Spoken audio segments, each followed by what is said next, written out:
మిత్రులందరికీ శుభోదయం. నేను మీ హరి. మరి టెట్లో 3వ తేదీ మార్నింగ్ అండ్ ఆఫ్టర్నూన్ సెషన్లో వచ్చినటువంటి ఇంపార్టెంట్ బిట్లు అండి. వాటి యొక్క జవాబులు, వాటి యొక్క ఎక్స్ప్లెనేషను, దాని యొక్క బ్యాక్గ్రౌండు అన్నీ కూడా విపులంగా చెప్పడం అయితే జరుగుతుందండి. మొత్తంగా 18 పేజీలతో మీకు వీడియో అయితే ఉంటుందండి. మరి మాండలిక పదాలు కూడా పూర్తి ఎక్స్ప్లెనేషన్తో ఉంటుందండి. ఒక బిట్లోని మా మిత్రులకి నాకు భగ్న ప్రేమికుడు కవిగా మారడము అనేది ఉదాత్తీకరణం అని చెప్పానండి. కానీ ఒక మిత్రుడు, సార్ మీరు అన్ని తప్పులు చెప్తున్నారు అంటూ ఒక కామెంట్ చేశాడండి. దానికి పూర్తి ఎక్స్ప్లెనేషన్ అయితే మీకు వీడియో చివరిలో మీకు పీడిఎఫ్ రూపంలో పెట్టడం జరిగింది. చూడండి. మరి వీడియో నచ్చితేనే లైక్ చేయండి. టాపిక్లకు వెళ్ళిపోదామండి. ప్రతి బిట్ని చూద్దాం మానసతో పాటుగా. మరి ప్రాక్తనం అనగా అర్థము ప్రాచీనం అని అర్థం అండి. ప్రాక్తనం అంటే ప్రాచీనం అని అర్థం అండి. గోరంత దీపాలు ఇతివృత్తం చూసుకున్నట్లయితే మానవ సంబంధాలను తెలియజేస్తుందండి. ఇక్కడ గోరంత దీపాలు అనేది పులికంటి కృష్ణారెడ్డి గారు రచించారండి. పులికంటి కృష్ణారెడ్డి గారు. అదేవిధంగా తెలుగు పారిజాతాలు ఎవరి రచన అంటే ప్రియమైన నాన్నకు అనే పాఠ్యాంశంలోనిదండి. ఈ యొక్క ప్రియమైన నాన్నకు అనేది ఒక లేఖ అనేది ప్రక్రియ అండి. మరి దీనిలో పింగళి బాలాదేవి గారు రచించారండి.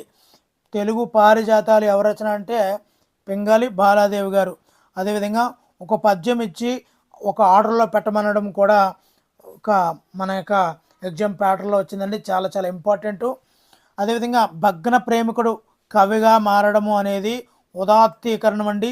మరలా చెప్తున్నాను, ఉదాత్తీకరణం, పరిహారం కానే కాదు. దీని క్లారిఫికేషను వీడియో చివరిలో ఉంటుందండి, చూద్దాం. ఓకేనండి. అదేవిధంగా ఉత్తర పద అర్ధ ప్రధానంగా ఉన్నది. శారద వ్యుత్పత్తార్థం అండి, సరస్వతి అండి. అదేవిధంగా చైతన్యం పాఠ్యాంశం యొక్క ఉద్దేశం ఏమిటి? చైతన్యం పాఠ్యాంశం యొక్క ఉద్దేశము. ఇక్కడ సామాజిక చైతన్యం, సామాజిక బాధ్యత అనేదే ఈ పాఠ్యాంశం యొక్క ఉద్దేశం అండి. ఇందులో ఈ పాఠ్యాంశాన్ని తాపి ధర్మారావు గారు రచించారండి. నెక్స్ట్, అప్పికట్లకు బాపట్ల 5 మైళ్ళు. ఇందులో ట్లా అనేది ఎక్కువ సార్లు రిపీట్లు అవుతుంది కాబట్టి ఇక్కడ ఉన్నటువంటి అలంకారం వృత్యానుప్రాస అలంకారము. ఇక్కడ త్యాగయ్య బిరుదు నాద బ్రహ్మ, త్యాగయ్య బిరుదు నాద బ్రహ్మ. అదేవిధంగా ఏ స్టడీ ఆఫ్ తెలుగు సిమాంటిక్స్ అన్న గ్రంథాన్ని రచించింది జిఎన్ రెడ్డి గారు అండి. అదేవిధంగా వర్ణోత్పత్తి స్థానం దృష్ట్యా భిన్నమైనది అది అడిగాడండి. అనుభూతివాదానికి ఉదాహరణలుగా నిలిచే రచన ఏది? ఇక్కడ ఆప్షన్స్ ఇస్తే ఖచ్చితంగా అయితే మనం పెట్టేయగలము. మరి ఆప్షన్స్ అయితే మనకు లేవు. ఇక్కడ ప్రతీక పర్యాయ పదాలు. ఇక్కడ కంద పద్యములో బేసిగనంగా ఉండకూడనిది చాలా చాలా చాలా ఇంపార్టెంట్ అండి. ఇక్కడ నేను గత వీడియోలో ఛందస్సు చెప్పానండి. అందులో ఘన విభజన దగ్గర నుండి వృత్తపద్య లక్షణాలు, జాతుల లక్షణాలు, ఉపజాతుల లక్షణాలు పూర్తిగా విడమర్చి చెప్పడం జరిగింది. అందులో ఉందండి. మరి అది కూడా ఇక్కడ ఎక్స్ప్లెయిన్ చేస్తాను. అదేవిధంగా డిస్క్రిప్షన్లో అయితే లింక్ అయితే పెడతానండి, అక్కడ చూడొచ్చు. మరి నిర్మాణాత్మక మూల్యాంకనంలో సాధనాల సంఖ్య ఎంత అంటే 4 అండి. అంటే మనము కంటిన్యూస్ సిసి విధానంలో ఉన్నామండి. సిసి విధానంలో 2 రకాల పరీక్షలు నిర్వహిస్తుంటాము. ఒకటోది ఫార్మేటివ్ అంటే నిర్మాణాత్మక మూల్యాంకము, రెండోది సమ్మేటివ్ అంటే సంగ్రహణాత్మక మూల్యాంకం. నిర్మాణాత్మక మూల్యాంకనంలో పిల్లల ప్రతిస్పందనలు, పిల్లల రాత అంశాలు, ప్రాజెక్ట్ వర్క్, లఘు పరీక్ష అనేవి ప్రామాణికంగా 4 సాధనాలను ఉపయోగిస్తుంటామండి. ఇది 50 మార్కులకి జరుగుతుంటుందండి.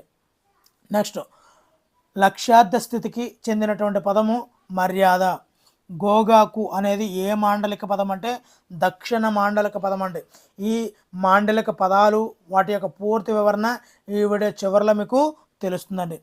అదేవిధంగా శ్రీకృష్ణ దేవరాయలు విద్యా వినోదం కోసం ఉపయోగించేటటువంటి సభా సదనమే భువన విజయం. అదేవిధంగా వీణరాజు పాత్ర ఏ నవలలోనిది అనేది కూడా అడగడం జరిగిందండి.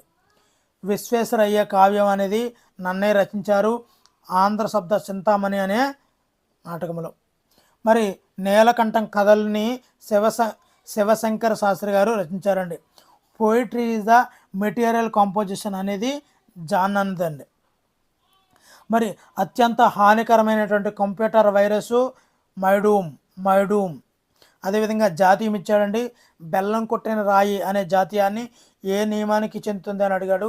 గుదపాల న్యాయం అండి. గుదపాల న్యాయం. ఇందాక చెప్పాను ప్రియమైన నాన్నకు తెలుగు పారిజాతాలండి. ఇవన్నీ కూడా ఆల్రెడీ చెప్పడం జరిగింది.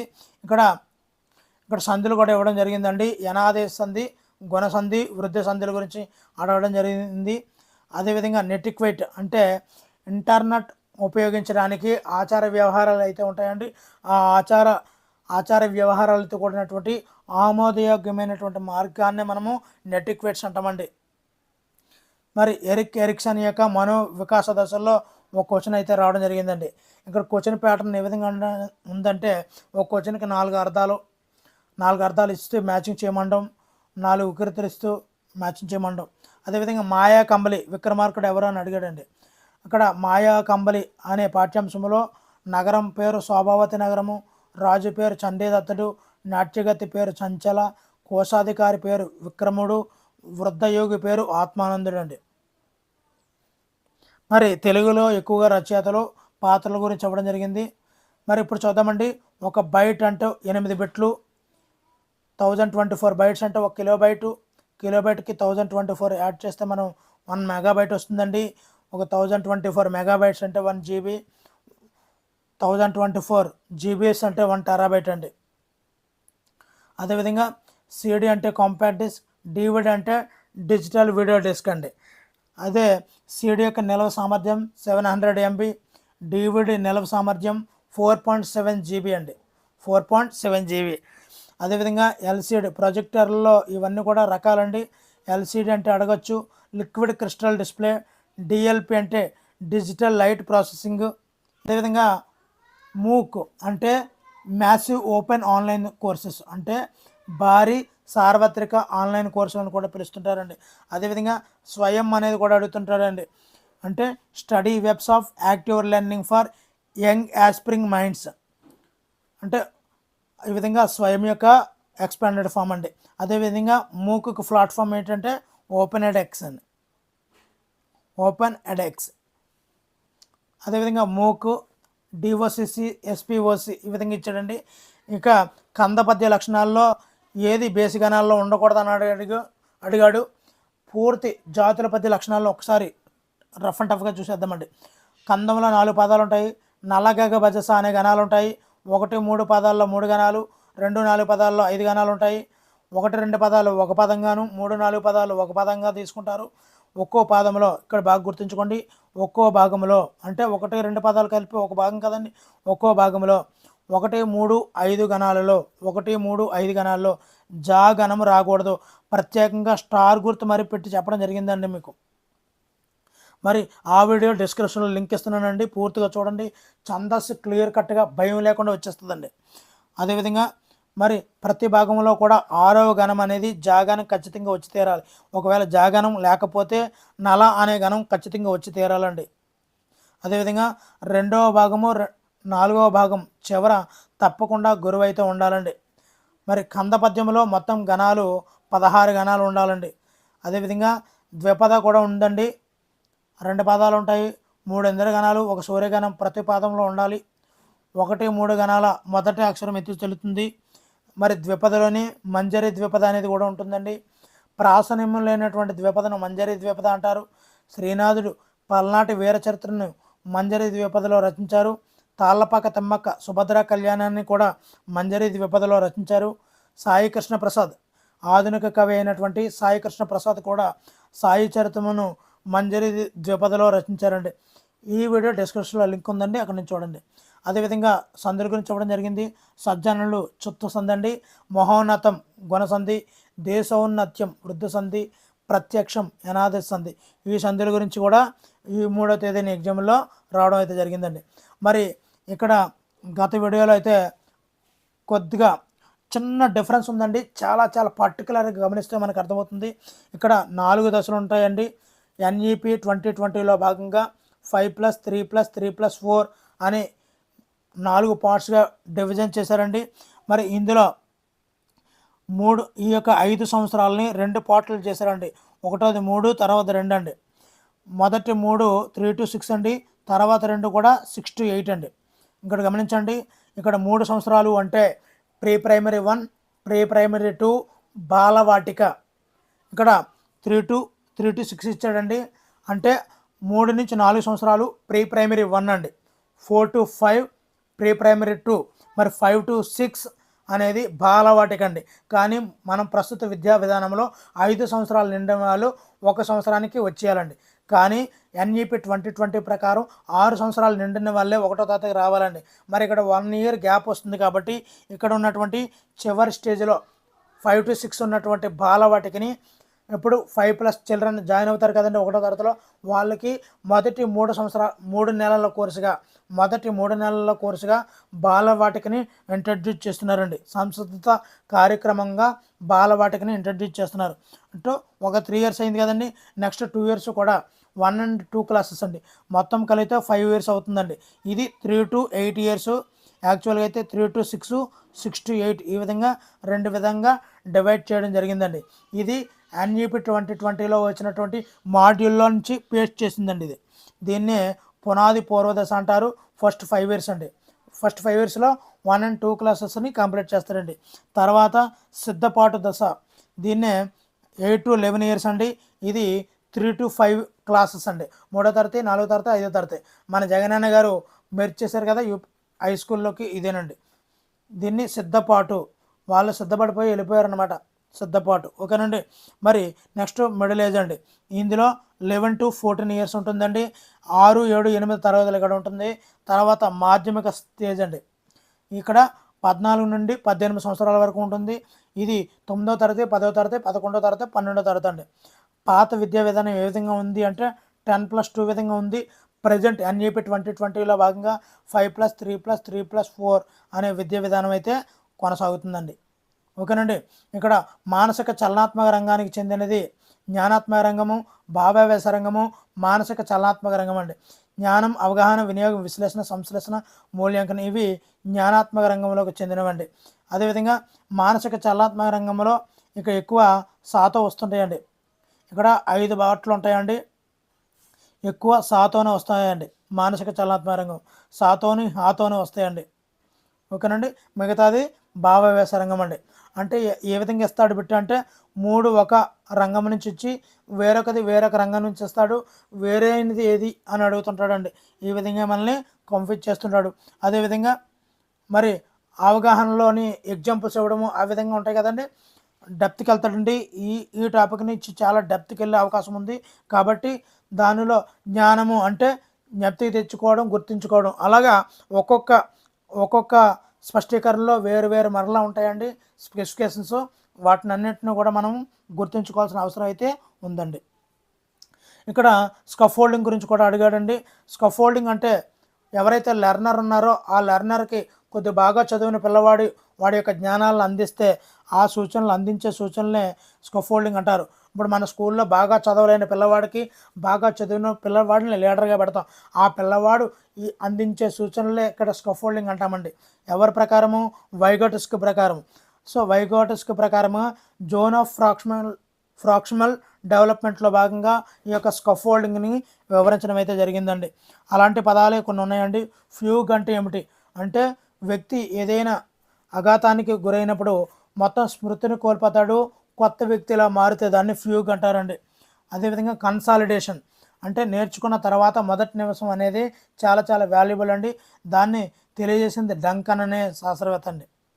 అదేవిధంగా వాన్ రెస్టార్ప్ ప్రభావం అండి, అంటే సిమిలర్గా ఉన్న విషయాల కంటే భిన్నంగా ఉన్న విషయం బాగా ఉంటుంది, దాన్నే వాన్ రెస్టార్ప్ ప్రభావం అని కూడా అంటుంటారండి. ఇంకా మా మిత్రులతో నాకు కాంట్రవర్సీ వచ్చిందని చెప్పాను. పరిహారానికి ఉదాత్తీకరణానికి కాంట్రవర్సీ వచ్చింది. దాన్ని ఇప్పుడు విపులంగా అయితే చూపిస్తానండి. ఫస్ట్ది దమనం అండి, అంటే కావాలని మర్చిపోవడం. రెండోది ప్రతిగమనం. ఇవన్నీ కూడా మీకు తెలుసు, అందు గురించి ఎక్స్ప్లెయిన్ చేయడం లేదు. ప్రతిగమనం ఒకవేళ కావాలనుకుంటే స్క్రీన్ షాట్ తీసుకోండి. ఇదిగోండి పరిహారం అంటే ఇక్కడ మా మిత్రుడికి నాకు కాంట్రవర్సీ వచ్చింది అన్నాను కదా, ఇదే. ఇక్కడ చూడండి, కామెంట్ కూడా చూడొచ్చు. ఒక రంగంలో రాణించలేని వ్యక్తి ప్రత్యామ్నాయ రంగాన్ని ఎంచుకొని తన బలహీనతను బలంతో సమతుల్యం చేసి ఆ రంగంలో రాణించడమే పరిహారము. ఓకేనండి, ఇది బాగానుంది. సిమిలర్ అయ్యేలా ఉంటాయి, సైకాలజీ ఎప్పుడు కూడా సిమిలర్గా ఉంటాయి, కానీ దాని యొక్క డెప్త్ని తెలుసుకుంటేనే దాన్ని క్లాసిఫికేషన్ చేయగలుగుతాం. పిల్లలు లేని మహిళ కాన్వెంట్లో టీచర్గా చేరడం. చదువు పట్ల ఆసక్తి లేనటువంటి రమణ మహర్షి గొప్ప తాత్వికుడిగా మారడం. పేదరికంలో ఉన్నటువంటి నిరాక్షరాస్యుడైన తండ్రి తమ పిల్లలకు ఉన్నతమైన చదువులు చెప్పించడానికి ప్రయత్నించడం. ఐఏఎస్ కాలేని శ్రవణ్ తన కుమారుడు రూపేష్ని ఐఏఎస్ చేయడం. ఒకసారి చూసుకోండి పరిహారము. ఇప్పుడు నేను చెప్పినటువంటి ఉదాత్తీకరణం ఎగ్జాంపుల్స్ కూడా చూపిస్తాను. ఓకేనండి, ఇప్పుడు ఉదాత్తీకరణము ఎగ్జాంపుల్ చూద్దామండి.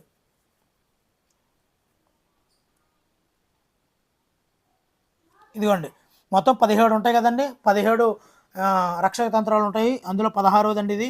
సమాజం ఆమోదించనివి ఆమోదించేలా చేయడమే ఉదాత్తీకరణం అండి. ఇక్కడ చూద్దాము. సమాజంలో నమ్మకం కానీ తమ ఉత్సుకతలను కోరికలను సమాజం ఆమోదించే రీతిలో తీర్చుకోవడమే ఉదాత్తీకరణం అంటే. ఇక్కడ చూడండి, ప్రేమలో విఫలమైనటువంటి కళ్యాణ్ కవిత్వం రాయడంపై తన ఆలోచన లగ్నం చేసి గొప్ప కవి అవ్వడం. చూసారండి, ఉదాత్తీకరణానికి ఎగ్జాంపుల్ అండి ఇవి. ఒక టెక్స్ట్ బుక్లో వచ్చినటువంటి ప్రముఖ టెక్స్ట్ బుక్లో వచ్చినటువంటి బిట్స్ అండి ఇవి. నేను తయారు చేసినవి అయితే కాదు. ఎగ్జాంపుల్స్ అన్నీ కూడా చాలా చాలా పర్ఫెక్ట్గా ఉంటాయి. కాబట్టి ఇక్కడ ఆన్సర్ అయితే మాత్రం తప్పనిసరిగా ఉదాత్తీకరణమే, ఇంకా పరిహారం కానే కాదు. ఇక్కడ లైంగిక వాంఛలని తీర్చుకోలేని వ్యక్తి ప్రణయ గీతాలు రాయడము, నగ్న చిత్రాలు వేయడము, ప్రణయ కథలు రాయడము, ఇవన్నీ కూడా ఉదాత్తీకరణం. కోట్లాట్లు అంటే బాగా ఇష్టపడే వ్యక్తి తన కోరికను బాక్సర్గా మారి తీర్చుకోవడం. సో ఈ విధంగా ఉంటాయండి. మరి అంతర్లీనం అంటే రాజీ పడడం అండి. అంటే ఇష్టం లేని వ్యక్తితో రాజీ పడి జీవించడము. శత్రువుని ఓడించలేకపోతే కనీసం వారితో కలిసిపోయే, అంటే అంతర్లీనం అంటే లీనమైపోవడం. ఎవరిలోని ఎదుటి వ్యక్తి యొక్క ఆలోచనలో కానీ ఎదుటి వ్యక్తితో కానీ కలిసిపోవడమే, రాజీ పడడమే మనము అంతర్లీనము అనే రక్షక తంత్రం అండి. ఇక్కడ వ్యక్తీకరణం అంటే ఏంటి అంటే ఒత్తిడి కలిగించే విషయాలను బయటకు వ్యక్తపరచడమే వ్యక్తీకరణ. ప్రాయశ్చిత్తం అంటే ఏమిటి? తప్పులు చేసిన వ్యక్తి ఉదారంగా దానాలు చేస్తుండడం, నీతి వాక్యాలు పలకడం, ఇవన్నీ కూడా ప్రాయశ్చిత్తం చేసుకోవడం అండి. బౌద్ధీకరణం అంటే ఏమిటి? భౌతిక నిర్వచనాలతో సాంత్వన పొందడం అండి. అదేవిధంగా నిరాకరణ అంటే ఒప్పుకోవడం. ఒక వ్యక్తి తనకు ఇష్టం లేనటువంటి దృశ్యాలను చూడకుండా ఉండడం, ఇష్టం లేని విషయాలను మాట్లాడకుండా ఉండడం, అలాంటి వాటిని మనం నిరాకరించడం అంటే ఒప్పుకోకపోవడం అండి. అదేవిధంగా ప్రతిచర్య నిర్మితి అంటే ప్రేరకం తారుమారు కావడం. అంటే ఒక వ్యక్తి గురించి దురభిప్రాయం ఉన్నా కూడా అతను చాలా ఇష్టమైన వ్యక్తి అని చెప్పడం ఇక్కడ ప్రతిచర్య నిర్మితి, ప్రేరకం తారుమారు అంటారండి. ఒకవేళ మీకు కావాలంటే స్క్రీన్ షాట్ తీసుకోండి. సానుభూతి అంటే ఇతరుల నుంచి సాంత్వన పొందడం అండి. హోంవర్క్ చేయనటువంటి విద్యార్థి తనకు ఆరోగ్యం సరిగా లేక చేయలేదని సానుభూతి పొందడం. అదేవిధంగా పరీక్షల్లో తప్పని విద్యార్థి తన ఆరోగ్యం సరిగా లేక పరీక్షల్లో తప్పానని తల్లిదండ్రులకు చెప్పి సానుభూతి పొందడం. ఓకేనండి, ఇవన్నీ అర్థమయ్యాను అనుకుంటున్నాను. ఇప్పుడు దానికి ఆన్సరు ఉదాత్తీకరణం అండి. భగ్న ప్రేమికుడు, ఉదాత్తీకరణం ఫిక్స్. మీకు ఏమైనా డౌట్ ఉంటే ఇక్కడ స్క్రీన్ షాట్ తీసుకోండి. ఇక్కడ 16వది. నెక్స్ట్ మాండలిక పదాలండి. ఇక్కడ పూర్వ మాండలిక పదాలు, దక్షిణ మాండలిక పదాలు, ఉత్తర మాండలిక పదాలు, మధ్య మాండలిక పదాలు ఈ విధంగా ఉన్నాయండి. స్క్రీన్ షాట్ తీసుకోండి. మొత్తం అన్నీ కూడా నేను ఎక్స్ప్లెయిన్ చేయలేము. నెక్స్ట్ అండి, ఇక్కడ చూద్దాము. చేనేత పదాల్లో కొన్ని మాండలిక పదాలు ఉన్నాయండి. ఇక్కడ పూర్వ మాండలిక పదాలు, దక్షిణ మాండలిక పదాలు, ఉత్తర మాండలిక పదాలు, మధ్య మాండలిక పదాలు. ఓకేనండి, ఇక్కడ అదేవిధంగా ఇండ్ల యొక్క కట్టుబడి పదాలు కూడా ఉన్నాయి. క్రియాశీలక పదాలలో కూడా మాండలిక పదాలు ఉన్నాయండి. వీటన్నింటిని కూడా స్క్రీన్ షాట్ తీసుకోండి, చాలా బాగా యూజ్ అవుతాయండి. మరి వీడియో నచ్చితే తప్పనిసరిగా లైక్ చేయండి. ఇలాంటి మరిన్ని వీడియోల కోసము ఛానల్ అయితే సబ్స్క్రైబ్ చేసుకోండి. Thank you for watching. Me Hari signing out.